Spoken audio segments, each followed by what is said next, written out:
अस्सलाम वालेकुम। कैसे हैं आप सब? उम्मीद करता हूँ सब खैरियत से होंगे। आप मेरा चैनल देख रहे हैं लर्निंग विद हुबैब। अगर आप हमारे चैनल पर नए हैं तो हमारे चैनल को सब्सक्राइब कर लें और नीचे दिए गए बेल आइकन को प्रेस कर लें ताकि आपको हमारी आने वाली नई नोटिफिकेशंस मिलती रहें। तो चलते हैं आज के अपने लेक्चर्स की तरफ। आज का जो सा हमारा लेक्चर है वो बेसिकली इनपुट और आउटपुट डिवाइसेस पर है। इनपुट और आउटपुट डिवाइस में क्या फ़र्क है आप ये देख रहे होंगे। ये मेरे पास एक पिक्चर है शो हो रही होगी जिसमें आपको इनपुट डिवाइसेस शो हो रही होंगी बोथ, और आउटपुट डिवाइसेस शो हो रही होंगी। ये इनपुट डिवाइसेस हैं, ये आउटपुट डिवाइसेस हैं। और बोथ का मतलब क्या है, जो ये चीज़ें दोनों के अंदर आउटपुट भी कह सकते हैं और आउटपुट डिवाइसेस भी कह सकते हैं। इनपुट डिवाइसेस के अंदर बेसिकली आपका कीबोर्ड आ जाता है। पहले हम शुरू करते हैं कीबोर्ड से। इनपुट का मतलब क्या होता है? मतलब ये होता है कि आप जो भी आपसे कमांड दे रहे हैं अपने कंप्यूटर को, वो आपके कीबोर्ड की की से आपकी कमांड जा रही है आपके कंप्यूटर के अंदर, वो आपको स्क्रीन के ऊपर शो करवा रहा है। उसे हम कहते हैं इनपुट डिवाइसेस। इनपुट का मतलब क्या कि इनपुट यानी कि इंटर करना किसी भी डाटे को कंप्यूटर के अंदर, इनपुट डिवाइसेस उठा जाता है। उसके बाद आपकी जॉयस्टिक है। बेसिकली जॉयस्टिक वो होती है जो से आप गेम्स के लिए इस्तेमाल करते हैं। गेम खेलने के लिए आपने देखा होगा कोई गेम्स जैसे कि जिनमें एक्सबॉक्स होगी या प्ले स्टेशन होगी, उसके साथ एक कंट्रोलर आता है, उसके ऊपर एक छोटा सा बना, तो इसे भी हम जॉयस्टिक ही कहते हैं। और कई गेम्स ऐसी हैं जो जिनके लिए एक बाकायदा एक देख रहे हो कि ये इस तरह के 4 या 5 बटन्स लगे होते हैं, तो वो गेम्स के लिए भी इस्तेमाल होती है। तो वो भी बेसिकली कमांड देने के लिए ही इस्तेमाल होती है, उसे हम जॉयस्टिक कहते हैं। उसके बाद वेबकैम का आ जाता है आपका सिंपल एक मोबाइल का जो से कैमरा आता है, उसे भी हम इनपुट डिवाइस कह सकते हैं। आपका मोबाइल भी इनपुट डिवाइस है।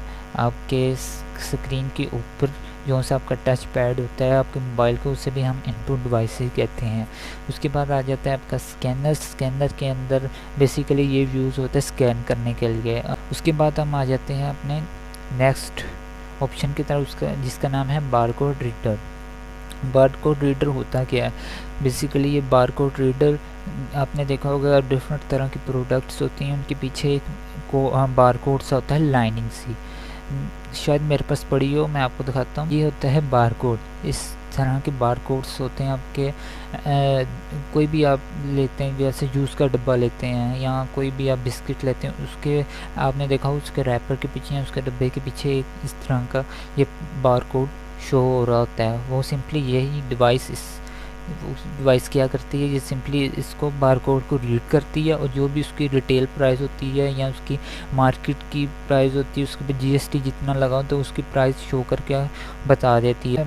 अपना ऑप्टिकल पेन होता क्या है? आपने देखा होगा के साथ एक पेंसिल सी होती है, तो वो पेंसिल आपने देखा होगा स्क्रीन के ऊपर टच भी कर रही होती है, उसे भी ऑप्टिकल पेन कहते हैं। डिफरेंट तरह के आईपैड्स होते हैं, उनके साथ भी उसका आईपैड का अपना पेंसिल एयर पेंसिल मिलती है, तो उसको भी हम ऑप्टिकल पेन भी कह सकते हैं।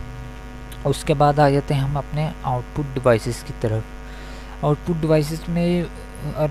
डिवाइसेस बेसिकली हम कहते हैं आउटपुट जो से हमें आउटपुट के तौर पे हमें इस्तेमाल हम करते हैं, जो आउटपुट देती हैं चीज़ें। जैसे कि हमारा हेडफोन है, हेडफोन के अंदर हम डिफरेंट तरह के सॉन्ग सुनते हैं, वीडियोस देखते हैं, उनका साउंड आ रहा होता है, तो वो साउंड हमें सुनाई दे रहा होता है, यानी हम उसे फील भी कर रहे होते हैं। तो उसके बाद आ जाती है आपकी स्क्रीन आपकी एलसीडी होती है।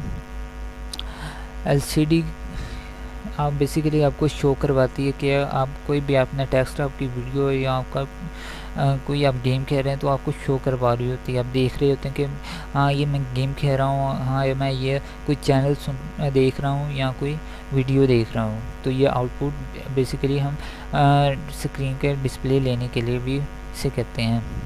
उसके बाद आ जाता है हमारा प्लॉटर आपने देखा होगा कि जो सी ये फ्लेक्स हैं आज, तो ये डिवाइस क्या करती है कि आपको आपका जो भी प्रिंट होता है वो आपके एक शीट के ऊपर निकाल के दे देती है। जैसा भी आपका प्रिंट होगा वो आपकी शीट के ऊपर निकाल दे, वो भी हमें आउटपुट दे रही होती है।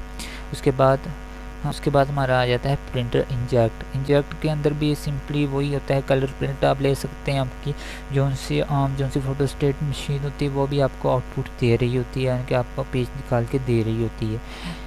आ जाते हैं स्पीकर भी आउटपुट डिवाइसेस के तौर पे हम इस्तेमाल कर सकते हैं। ठीक है, और भी काफ़ी चीज़ें हैं, प्लॉटर हो गया, उसके बाद होते फ्लेक्स मशीन भी आ सकती है, और भी काफ़ी चीज़ें हैं।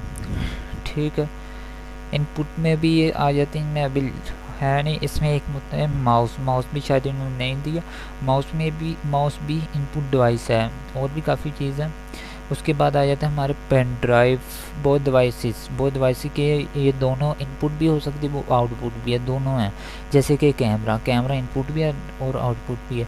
कैमरा क्या करता है कि आप अपने मोबाइल को देख लें, अपने मोबाइल के अंदर आपने देखा होगा कि वो सिंपली आप कोई भी किसी भी चीज़ की तस्वीर लेते हैं तो वो आपकी शो करवाता है, स्क्रीन के ऊपर ही आ जाती है फ़ौरन। तो वो आपको इनपुट भी दे रहा है और आउटपुट भी आपको रिज़ल्ट दे रहा है कि आपको आप किसी भी चीज़ की तस्वीर भी खींच रहे हैं तो आपके स्क्रीन के ऊपर ही वो शो हो रही होती है। उसके बाद आपके हेडसेट पर टच स्क्रीन है कि आप उसके ऊपर लिख भी सकते हैं, जैसे कि आपका मोबाइल है, सेल फ़ोन या सिंपल सी मिसाल कि आपके पास चलता फिरता एक कंप्यूटर है, तो ये आपके पास मोबाइल है, मोबाइल के आप टच भी कर सकते हैं स्क्रीन में, कोई फाइल खोलनी हो तो आप इसे इनपुट डिवाइस भी कह सकते हैं और आउटपुट डिवाइस भी कह सकते हैं, क्योंकि आप उससे आउटपुट भी ले रहे हैं। पेन ड्राइव भी इसी तरह, पेन ड्राइव भी इनपुट, आप डाटा इन भी कर सकते हो, डाटा ट्रांसफ़र भी किसी कहीं ले जानी हो, एक सिंपल सी चीज़ है पेन ड्राइव, जिसे आप मेमोरी कार्ड या यूएसबी भी कहते हैं। ठीक है, मोडम है, मोडम वो चीज़ होती है, आपने देखा होगा कि आपके घरों में पीटी सेल लगा होता है, उसके साथ एक डिवाइस ही होती है वाइट सी कलर की, जिसके ऊपर एंटीना से 2 लगे होते हैं, उसे हम मोडम बोलते हैं। वो भी सिग्नल इन होता है, उसके एक पीछे तार लगती है, पीटी सेल की ही तार होती है, लैंडलाइन, तो वो लगती है, उसका का इस्तेमाल करते हैं। और उसके लैंडलाइन से भी उसकी तार होते हैं, अपने कंप्यूटर के अंदर लगा के आप उससे भी नेट यूज़ कर सकते हैं। उसके बाद आ जाते हैं सीडी और डीवीडी के। एक्सबॉक्स गेमिंग कंसोल में एक्सबॉक्स और सोनी का प्लेस्टेशन 5, उसमें भी आज भी सीडी ही यूज़ हो रही है, सीडी और डीवीडी ही यूज़ हो रही हैं, क्योंकि वो डीवीडीज़ इतनी हैवी है, वो तकरीबन 60 से 70 जीबी तक डाटा स्टोर होता है उन सीडीज़ के अंदर। इसी वजह से इन सीडीज़ को भी इस्तेमाल किया जाता है। आज के लिए बस इतना ही, मिलते हैं नेक्स्ट वीडियो में।